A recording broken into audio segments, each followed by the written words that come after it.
The Vanishing Monster. Davy lived in Puddle Lane.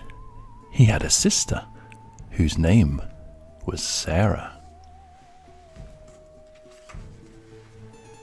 There was a big, old house at the end of the lane. The house was empty, and it had a big garden. Nobody minded if children went to play into the garden. One day, Davy pushed open the iron gate and went into the garden. The sun was shining, and the sky was blue. It was very hot, and Davy sat down under a tree.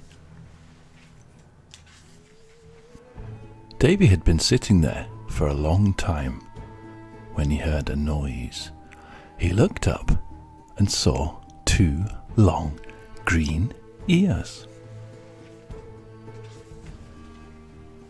Davy sat very still. He kept very quiet. Soon he saw two green eyes.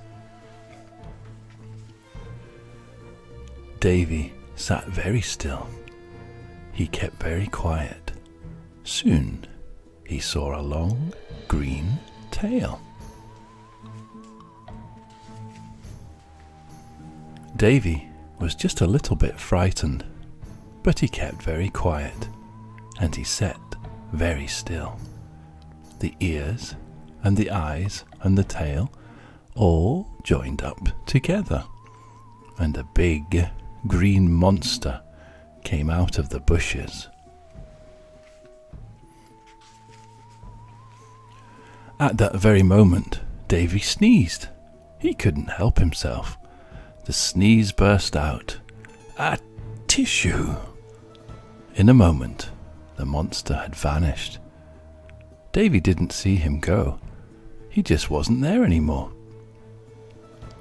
Davy stared. The monster had gone. Davy waited. He didn't feel frightened anymore. Before long, he saw two green ears. Then he saw two green eyes, and then he saw a long green tail.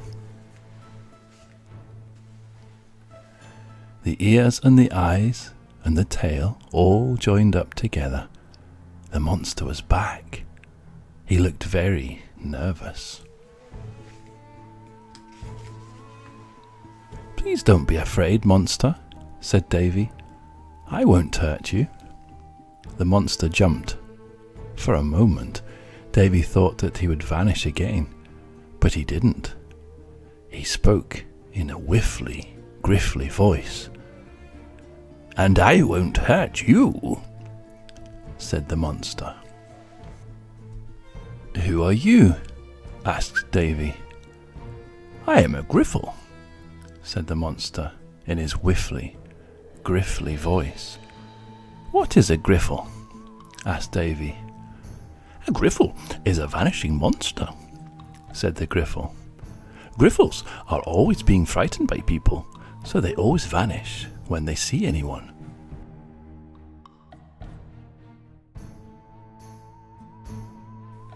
"But I don't think I'm frightened of you."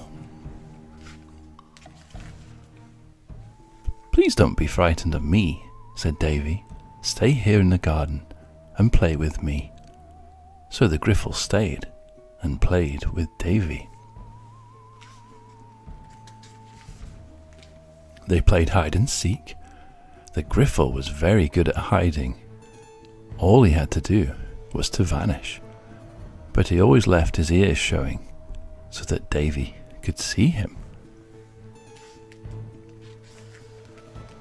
At last, it was time for Davy to go home. "Please come with me," he said to the Griffle. "I'd like you to come and stay." "You sure you're not frightened?" said the Griffle. "I'm not a bit frightened," said Davy. So Davy and the Griffle went out of the garden together. They went back to Davy's house. As they got to the door of Davy's house, Davy's sister Sarah ran out. "Hello, Davy," she cried. "Where have you been?" "Shh," said Davy. "You'll frighten the Griffle." "What's a Griffle?" asked Sarah. "He's a monster," said Davy, "but he's very easily frightened." And when Davy looked, the Griffle had vanished. "He's gone," Davy said sadly. "The Griffle was a friend of mine, and he's gone." "There's nothing there," said Sarah. "You must be making it up." "I'm not," said Davy. "He was here. He played with me in the garden. I wish he hadn't gone." "Perhaps he'll come back later," said Sarah. Thanks for listening. Please like and subscribe. Good night.